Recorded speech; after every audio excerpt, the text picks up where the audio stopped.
9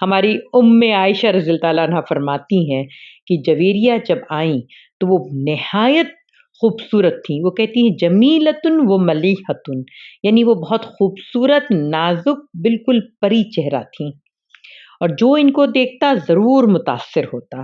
ان کی شخصیت ایسی تھی، جب میری نظر ان پر گئی، کریہا یعنی مجھے بالکل اچھی نہیں لگی اور میرا دل ڈوب گیا، اور میں جان گئی جو مجھے اچھا لگ رہا ہے وہ آپ صلی اللہ علیہ وسلم کو بھی لگے گا.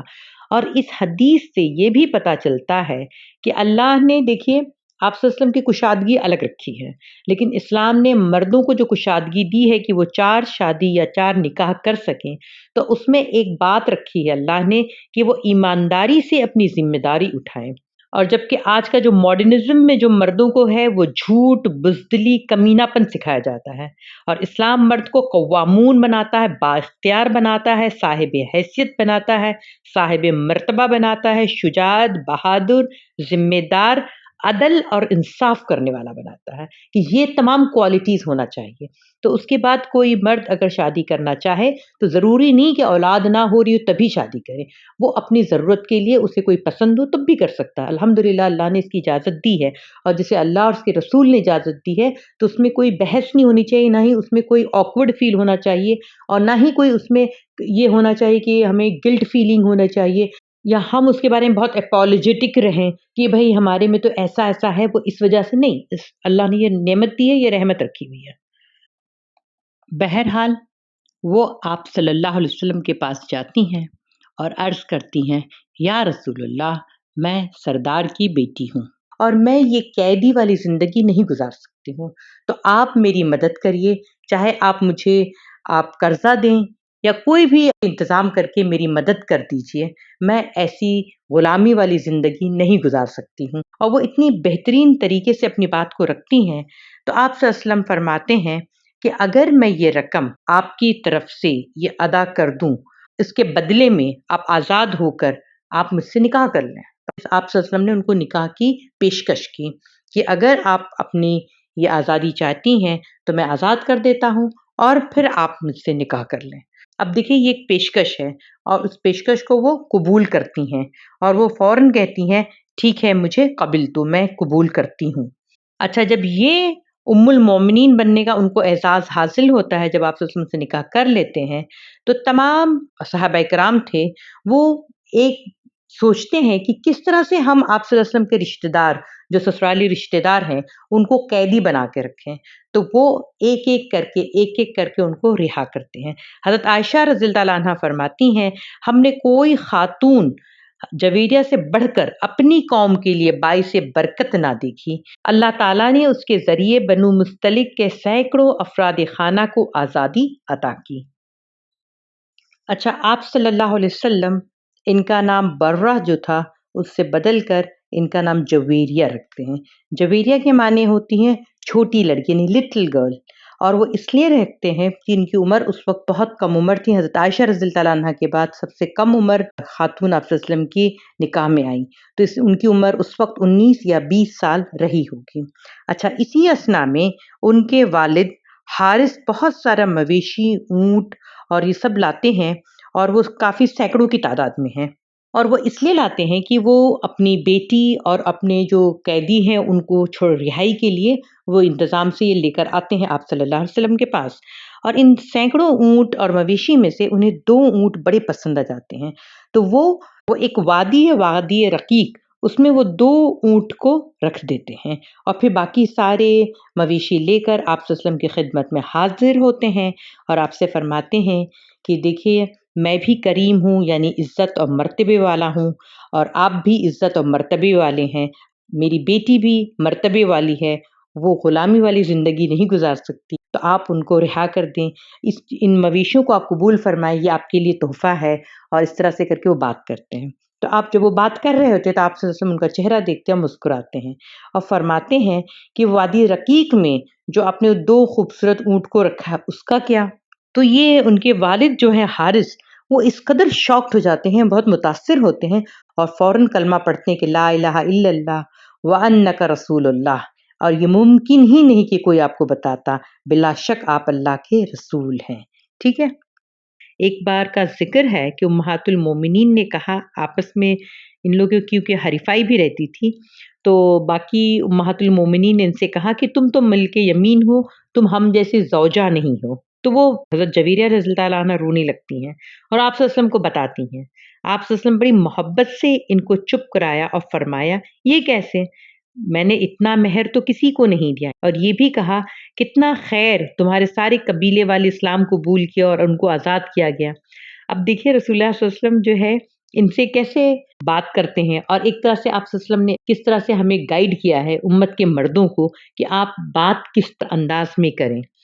دیکھیے بعض معاملات بہت نازک اور حساس ہوتے ہیں، وہ توجہ چاہتے ہیں، اسی وجہ سے امت کی جو بیٹیاں ہیں وہ اپنی ماؤں کی طرح صرف توجہ چاہتی ہیں۔ آدھے سے زیادہ مسئلہ اس سے ایسے بھی حل ہو سکتا ہے، وہ مسئلہ بگڑے ہی نہیں اگر آپ توجہ سے بات سنیں اور اس کو اچھے سے سمجھ کے لیں۔ جویریہ رضی اللہ عنہ کے بارے میں ہے کہ وہ بہت زیادہ ذکر، عبادت کرنے والی اور روزہ رکھنے والی تھیں۔ آپ بہت تنہائی والی زندگی گزاری آپ صلی اللہ علیہ وسلم کے انتقال کے بعد، اور 56 ہجری میں انتقال فرمائی معاویہ رضی اللہ عنہ کے دور خلافت میں، اور وہ جنت البقیع میں مدفون ہے۔ ان سے صرف 5 یا 6 حدیث ان سے منسوب ہے۔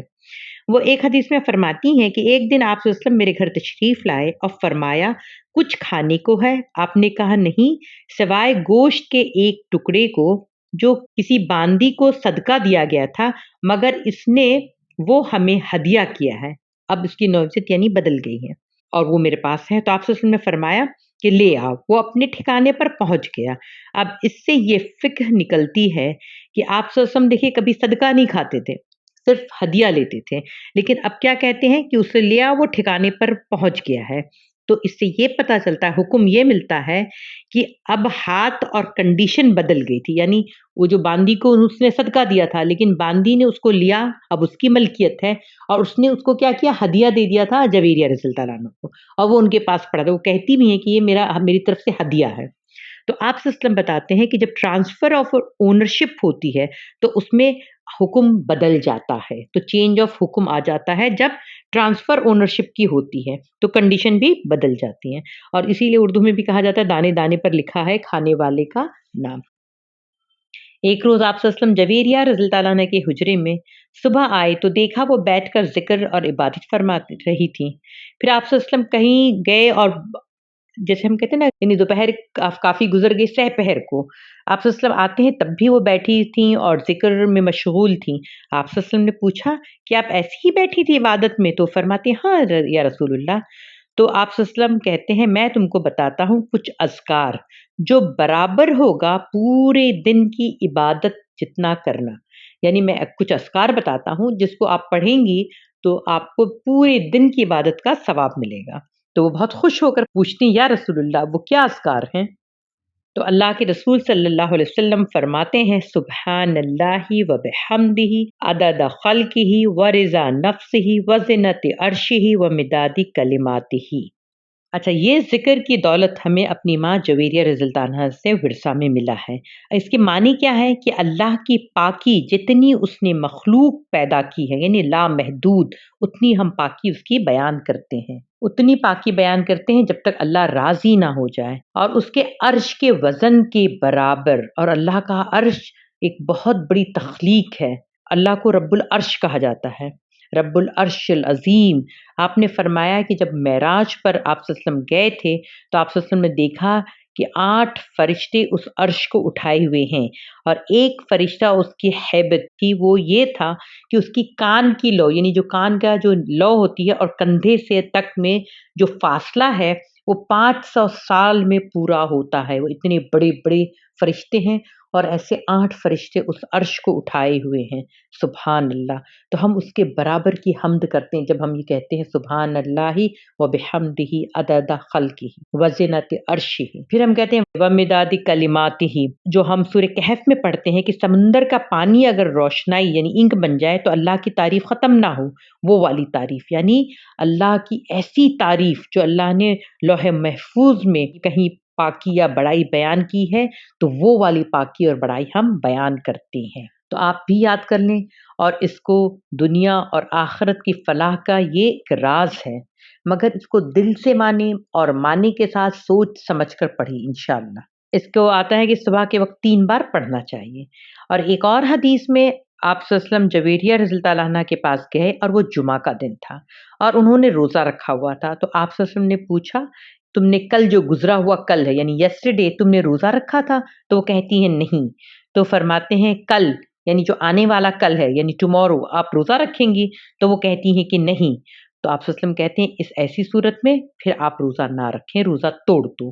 اس سے یہ اصول اور فقہ ہے کہ جمعے کے دن نفلی روزے نہیں رکھنا چاہیے، کیونکہ جمعہ جو ہے چھوٹی عید ہوتی ہے، یہ رمضان پہ لاگو نہیں ہے۔ تو آپ یہ نہیں سوچیے گا کہ رمضان میں جمعہ کیا، نہیں، رمضان پورا مہینہ روزہ رکھنا ہے، لیکن ہم جیسے دوشنبہ کو روزہ رکھتے ہیں، جمعرات کو روزہ رکھتے ہیں، 13، 14، 15 کو آپ رکھ سکتے ہیں، اور 13، 14، 15 اگر جمعہ پڑتا ہے تو کوئی مسئلہ نہیں ہے، لیکن خاص ایک دن اٹھیں اور جمعہ کو روزہ رکھنا وہ منع کیا گیا ہے۔ یہ تھی ام المومنین حضرت جویریہ رضی اللہ تعالیٰ عنہ۔ اب انشاءاللہ کل ہماری ملاقات ہوگی اور ہم لیں گے ام المومنین ام حبیبہ رضی اللہ تعالیٰ عنہا کے بارے میں ہم جانیں گے۔ اپنا خیال رکھیے گا، جزاک اللہ خیر، شکریہ۔